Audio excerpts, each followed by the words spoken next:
룻기 2장 14절에서 18절 말씀 제가 낭독해 드리겠습니다. 식사할 때 보아스가 룻에게 이르되 이리로 와서 떡을 먹으며 내 떡 조각을 초에 찍으라 하므로 룻이 곡식 빼는 자 곁에 앉으니 그가 볶은 곡식을 주매 룻이 배불리 먹고 남았더라. 룻이 이삭을 주우러 일어날 때에 보아스가 자기 소년들에게 명령하여 이르되 그에게 곡식단 사이에서 죽게 하고 책망하지 말며 또 그를 위하여 곡식 다발에서 조금씩 뽑아버려서 그에게 죽게 하고 꾸짖지 말라 하니라. 룻이 밭에서 저녁까지 죽고 그 주운 것을 떠니 보리가 한 에바쯤 되는지라. 아멘. 지금 우리가 아무렇지 않게 읽은 이 내용이 얼마나 은혜가 풍성한 내용인지 몰라요. 보아스가 룻이 그 밭 사이드에서 떨어진 곡식을 주는 게 아니고 단 사이를 지나가면서 죽게 했고, 일부러 그 룻 옆에 소년을 시켜서 곡식을 떨어뜨리고 털라 그랬어요. 주술 게 많게끔. 그냥 줍는 것도 감사한데 먹을 것도 챙겨주고 엄청 보아스가 지금 룻한테 과한 친절을 베풀었습니다. 자,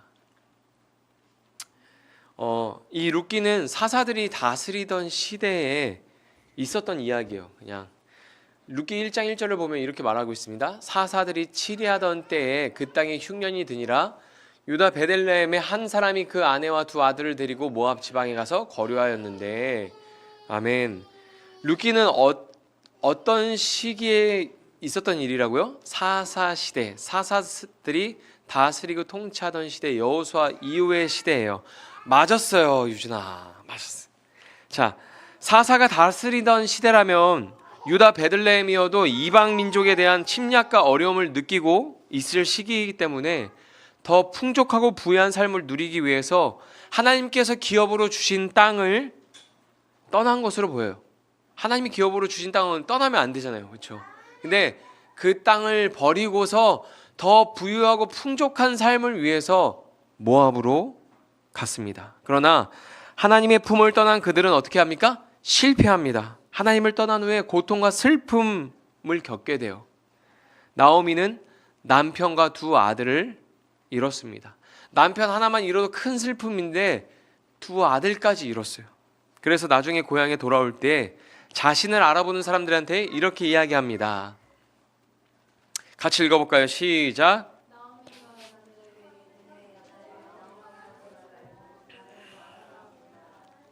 전능자가 나를 심히 괴롭게 하셨음이니라. 내가 풍족하게 나갔더니 여호와께서 내게 비어 돌아오게 하셨느니라. 여호와께서 나를 징벌하셨고 전능자가 나를 괴롭게 하셨거늘 너희가 어찌 나를 나옴이라 부르랴 하니라. 아멘. 인생에서 가장 큰 괴로움이 무엇인 줄 아세요? 전능자가 나를 괴롭힐 때. 전능자가 회사에서 힘든 이유는 나보다 높은 대리가 나한테 막말하고 힘들게 하기 때문이잖아요. 학교 다닐 때 나보다 힘센 애가 괴롭히면 힘든데 선생님이 괴롭히면 더 힘들어요. 제가 군대에서 일병, 상병, 병장이 저를 괴롭혔던 것보다 가장 제 기억에 남는 것, 원스타가 저를 괴롭혔을 때 진짜 뼈가 마르는 고통입니다.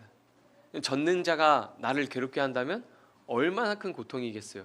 나오미가 이 인생에서 느낀 남편이 죽고 두 아들이 죽은 그 고통은 전능자가 괴롭힌다고 느낄 만큼 큰 고통이었던 거예요. 나오미가 뭐라고 말합니까? 나오미라는 이름의 뜻은 기쁨, 즐거움이라는 뜻인데 나오미는 사람들에게 자기를 나오미라고 더 이상 부르지 말라 그러죠. 내가 밖에 나가서 남편을 잃고 두 아들을 잃었는데 너희가 그것을 다 알면서도 나를 기쁨이라고 부르느냐?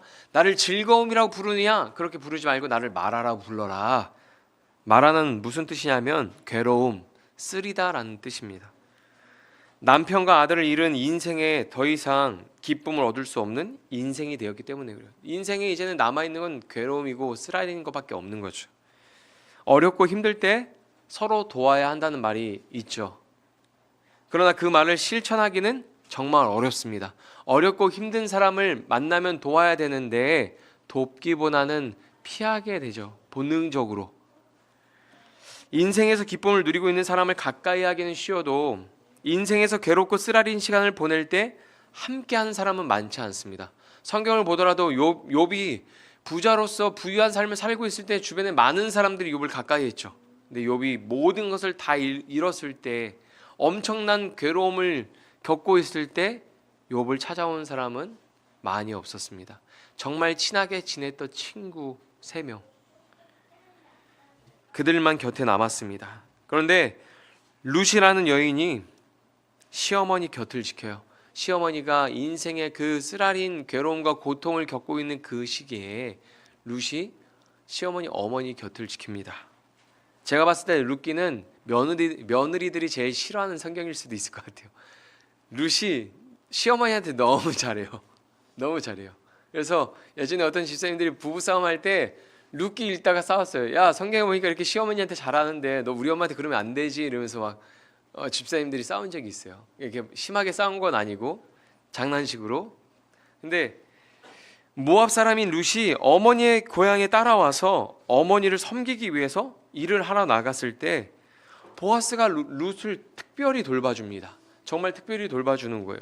오늘 8절에서 9절을 보면 이런 말씀이 있습니다.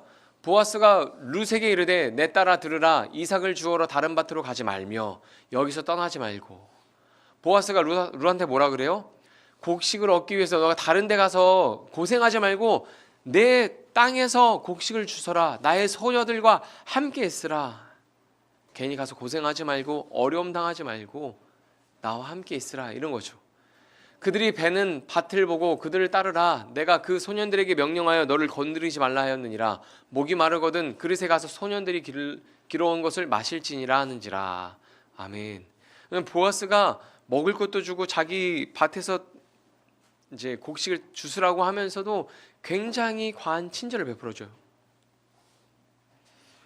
보아스는 베들레헴에서 부유한 사람이었습니다. 보세요. 한 지역에 굉장히 부유한 사람, 어떤 인지도가 있는 사람이 우리에게 친절을 베푼다면 우리는 기분이 좋을까요, 안 좋을까요?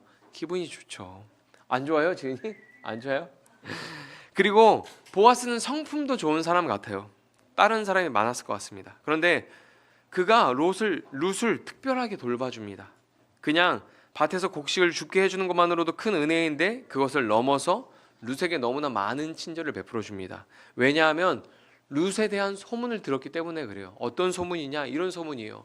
룻이 엎드려 얼굴을 땅에 대고 절하며 그에게 이르되 나는 이방 여인이거늘 당신이 어찌하여 내게 은혜를 베푸시며 나를 돌보시나이까 하니, 아무리 생각해도 룻이 생각해도 이상한 거예요. 나는 이방 여인이고 나한테 이렇게까지 친절하고 은혜를 베풀 이유가 없는데 도대체 나한테 왜 그러십니까? 이렇게 물어보니까 보아스가 뭐라고 대답하는지 아세요? 이렇게 대답합니다. 보아스가 그에게 대답하여 이르되 내 남편이 죽은 후로 내가 시어머니에게 행한 모든 것과 내 부모와 고국을 떠나 전에 알지 못하던 백성에게로 온 일이 내게 분명히 알려졌느니라.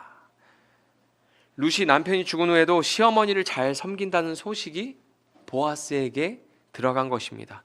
룻이 선한 여인이라고 그 지역에 소문이 난 거예요.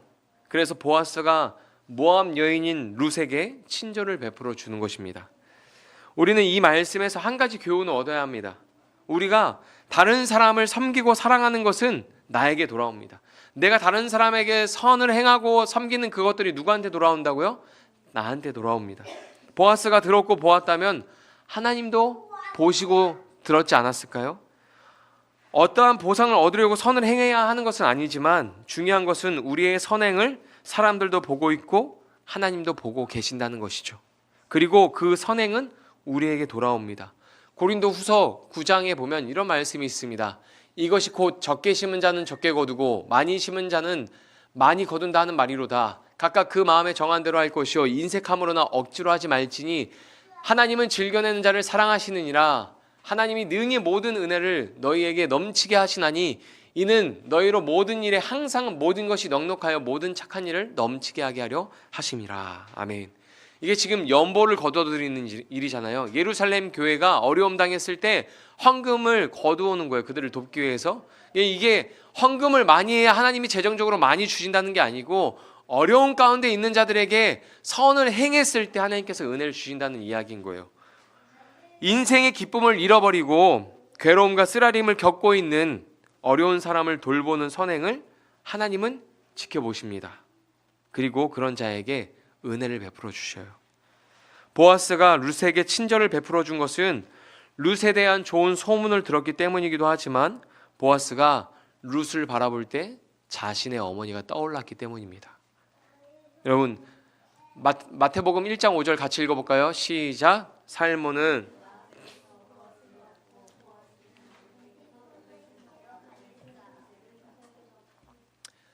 보아스의 아버지가 누굽니까? 살몬. 엄마가 누구예요? 라합입니다. 여러분, 라합 하면 생각나는 거 있으세요? 가나안 정복 전쟁 때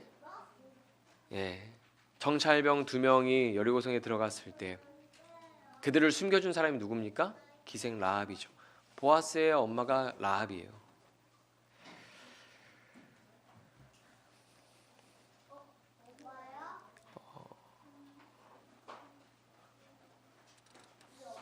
보아스의 어머니는 가나안 정찰병을 숨겨주었던 기생 라합입니다. 이게 무엇을 의미하는지 아세요?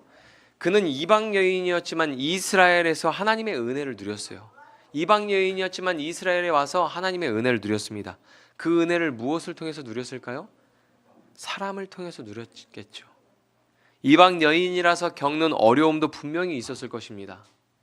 그러나 라합이 하나님의 복을 받았고 이스라엘 사람들의 친절을 입었기에 그것을 보고 자란 보아스도 이방 여인이었던 룻에게 더욱 특별히 친절을 베풀어 준 거죠. 단순히 그냥 좋은 소문을 들어서 선을 행해 준 것이 아니라 자기의 어머니를 떠올리며 자기의 과거에 하나님이 주셨던 그 은혜들을 떠올리면서 이방 여인인 룻에게 선을 행했던 거예요. 기억하십시오. 이 땅에 오신 예수님을 기념하는 성탄절이 다가오고 있습니다. 12월은 인생의 기쁨을 잃고 괴로운 가운데 있는 이웃을 돌보는 시간이 되시기를 바랍니다.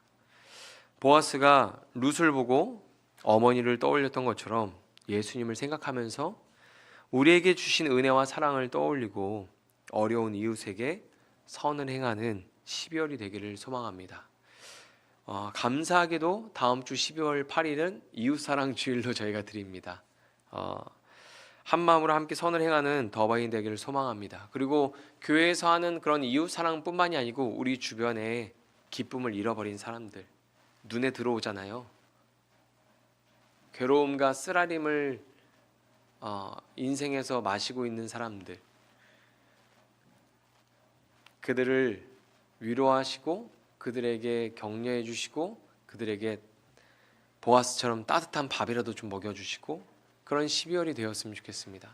그렇게 하는 모든 것을 하나님이 보시고 그 사람에게 하나님은 더욱더 풍족한 은혜를 베풀어 주실 것입니다.